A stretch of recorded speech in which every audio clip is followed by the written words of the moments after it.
산림기사 공부를 하다 보면 처음 접하는 그런 단어들, 용어들 굉장히 많습니다. 그런 것들 꼭 알아야 되지만 좀 더 쉽고 간편하게 이게 뭔지 핵심 파악하면서 알면 좀 더 쉽고 재밌게 풀지 않을까 싶어서 준비해봤습니다. 산림기사에 나오는 기초 용어들입니다. 계수, 계산된 수를 얘기합니다. 변수에 곱해지는 상수, 어떤 공식에 들어가는 숫자라는 거죠. n분의 1도 개수겠네요. 인당 얼마씩 하자. 그렇게. 사과 한 박스를 사면 저 주인 아저씨는 꼭 다른 과일 2개를 주시더라. 서비스로. 그러면 이 2개가 개수가 되는 거죠. 변수에 곱해지는 상수. 예전 친구 이름 같은데 상수는 항상 변하지 않는 수를 상수라고 합니다. 항상 변하지 않는 상수. 윤변. 윤기가 자잘한 변입니다. 무슨 말이냐? 윤기가 있는 부분이 어디입니까? 윤기가 있는 부분은 물이죠.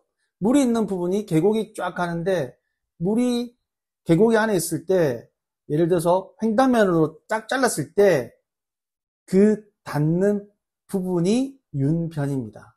사진으로 보시면 유적, 유수의 단면적입니다.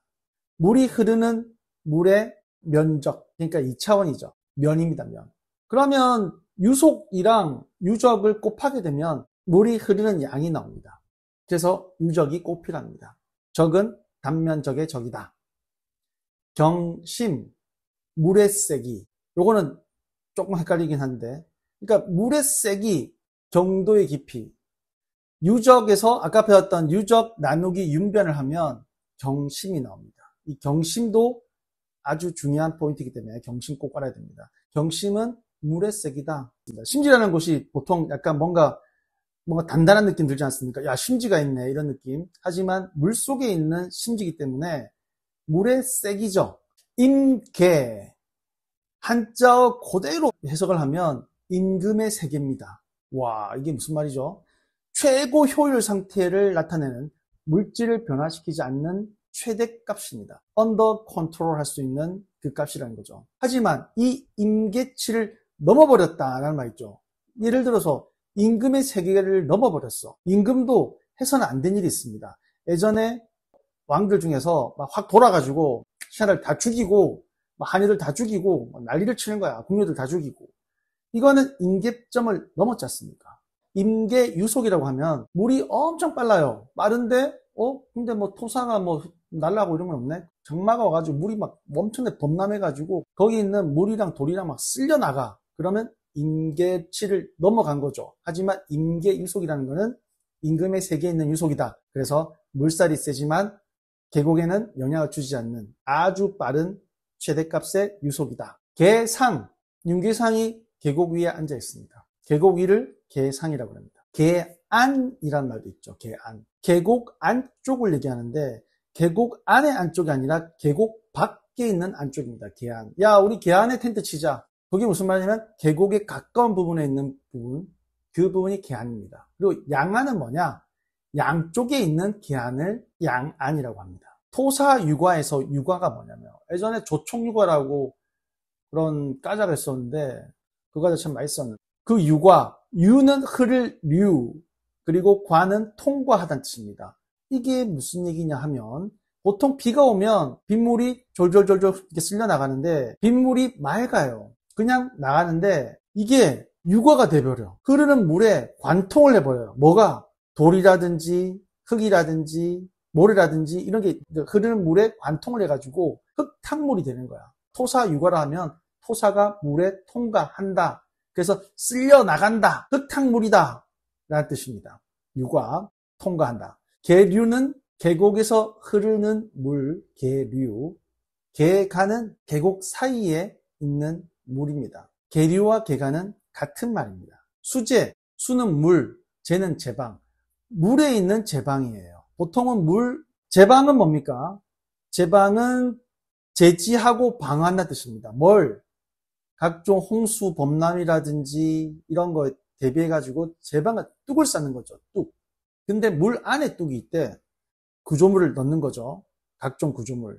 그게 수제인데 우리가 물 안에 있기 때문에 잘 못 보는 겁니다. 그래서 엄밀히 따지면 방파제에 있는 산발이 있지 않습니까? 그것도 수제입니다. 물속에 있는 제방. 기슭. 기슭은 비타를 기슭이라고 합니다. 기슭은 알겠는데 기슭마귀는 잘 모르겠더라고요. 기슭마귀가 뭐야? 어디 있는 게 기슭마귀야? 하는데 보통 이런 계곡을 가다 보면, 아니 계곡이 꼭 계곡이 아니더라도 가다 보면 이렇게 뭐가 깎인 부분, 각도가 심하게 있는 부분, 그런 부분이 무너질 수 있기 때문에 그런 부분에다가 그걸 기슭막이라고 그러죠. 산사태, 삼붕, 포락, 북락, 이건 한 세트인데, 산사태는 정확하게 정의가 뭐냐면 산 정상에 가까운 곳에서 물이 있는 계곡을 중심으로 무너지는 현상이다라고 되어 있습니다. 산사타면 산 꼭대기 근처, 그리고 계곡 근처, 계곡 쪽으로 모여서, 왜? 산사태가 나는 원인 중에 가장 큰 원인이 물 때문에 그렇습니다. 침식작용돼서, 아까 배웠던 거, 유화가 돼서 산 안에 있는 토사나 돌이 빠지면서 공간이 생겨서 무너지는데, 그게 한꺼번에 무너지다 보니까 빠르게 동시에 막 무너지는 거야. 그게 산사태. 산붕은 산이 붕괴된다. 사태까지는 아니고 그냥 붕괴된다는 거죠. 어디서? 산의 정상이 아니라 산 중부 이하, 산 록부라고 합니다. 산이 울창하게 있는, 산 중심에 있는 산 록부 이하에서 발생하는 소규모 산사태를 산붕이라고 합니다.